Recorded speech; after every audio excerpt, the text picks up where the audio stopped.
What's up, guys? Ray here and Becky from Lady Luck LuLaRoe. We wanted to take a minute with you guys and talk about what not to look for in a sponsor. Sounds a little backwards, right? Yes. It'll make sense, trust me. Hold on. Maybe we should explain what a sponsor is first. We will. We'll definitely get to that. Hang with us. We're going to give you what a sponsor is and what not to look for in a sponsor.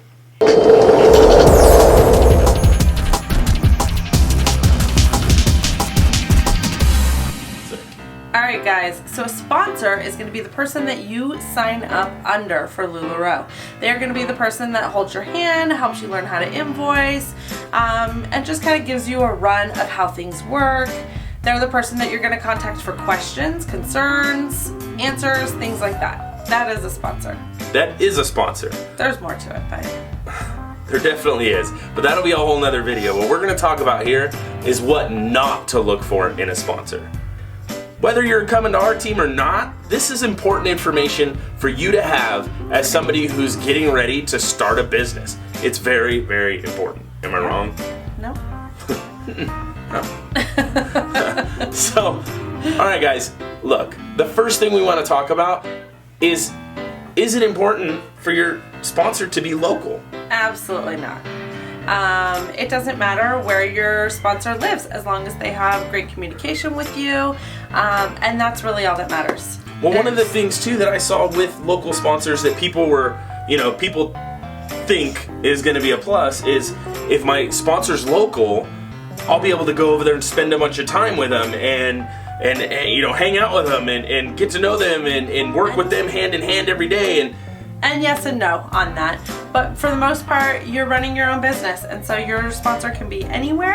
And with today's technology, you can FaceTime, you can talk on a phone, you can email, you can chat. Not only that, but if You're your in sponsor has communication with all your the sponsor. time to be with you every single day, They're not working their business. they're not working their business, so it's going to be really hard for them to teach you how to properly work your business. So if they're local, fine. It's not necessarily a bad thing, but it definitely It's isn't not a something must. that it has to have. I mean, you will be fine with a long distance sponsor as long as their communication is open, and that's something you want to make sure up front Yes. is available to you. Here's the other one that I see a lot of is a people big one. run to. This one is huge. We've seen this a ton. Looking for your sponsor based on the size of their Facebook group or the size of their Periscope following. Don't do it, guys. It is a spiral that you're going to Yes. jump into and go right down with it. Yes. Here's the thing. Your sponsor has probably worked very hard to build that Facebook group. A lot of the time that doesn't translate into you growing your Facebook group humongous as well. Instead of looking for somebody that already has a huge group, look for somebody that has the tools available to help you grow your group organically.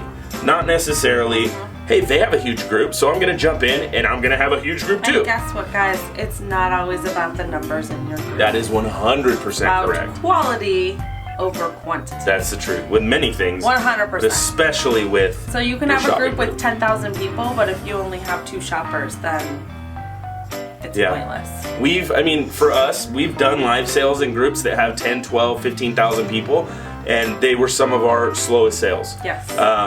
Then we can do a live sale in a group that has 350 people, and we sold 17, 18 items in one night, doing just a quick little, I think we were in there 45 minutes, an hour, and that was one of the better sales in a small group. So keep that in mind.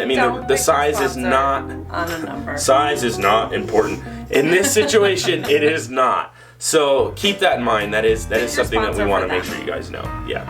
The other thing I've seen is a lot of people will concern themselves with how much inventory a specific sponsor carries. It doesn't matter.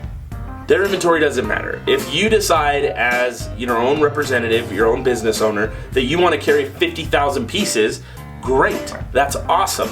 Your sponsor carrying 1,000 or 20,000 pieces doesn't affect you as far as your business, unless of course your sponsor's just like, here, you can have 10,000 pieces from me. It doesn't.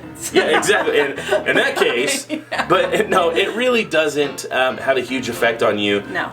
Granted, if your sponsor's only carrying, the 300 pieces that they onboarded with, and they're not working their business, that's a different thing. But as far as searching out a sponsor that has the biggest inventory in the world, it's not necessarily important for you to get a good sponsor. No, it really isn't. Now this last one, some of you, it may rub some of you the wrong way, it may not. This is my opinion. I don't even know that she fully agrees with it the way that I look at it. I understand the LuLaRoe way is it's love, it's happiness, it's bringing joy to people. I'm all on board with that. But here's the deal, as a sponsor, you can't always be rainbows and butterflies. Don't look for that sponsor who is always rainbows and butterflies. The reason why I say that is this: as a sponsor and as someone who was obviously sponsored when we got into this, it's very important when, as a business person, you ask the person above you, they're essentially your mentor, your sponsor. You ask them, hey, how am I doing? And instead of them telling you every single time, you're doing excellent. If you are doing excellent, then you're going to hear that all the time. That's great.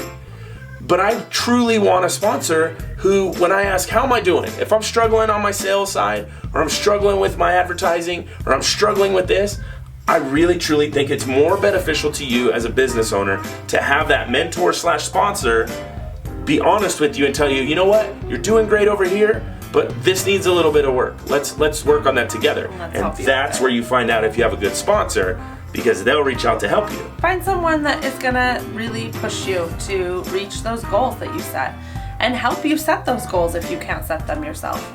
So definitely search for somebody that fits for your personality and will push you to make your business the best. Absolutely, absolutely. And those guys, these are small little points. These are just things that we've seen over the course of our business that a lot of people have been affected with. We have very close friends of ours that joined around the same time as us. That some of these are reasons they joined teams, and it didn't do them any favors. So we want to put this information out there for all of you, so you can all see it. You can all understand what we feel as a sponsor ourselves is important, and that's why we try to. And this is why we try to provide all of those communication and all of those things to all of our Lula babies to make sure that they are supported correctly and that we are guiding them in the right direction to be successful in their business. So absolutely. It's huge. It's huge for us. So if you guys enjoyed the video, what do they need to do? Give it a thumbs up and subscribe to our channel. And we will see you guys next time.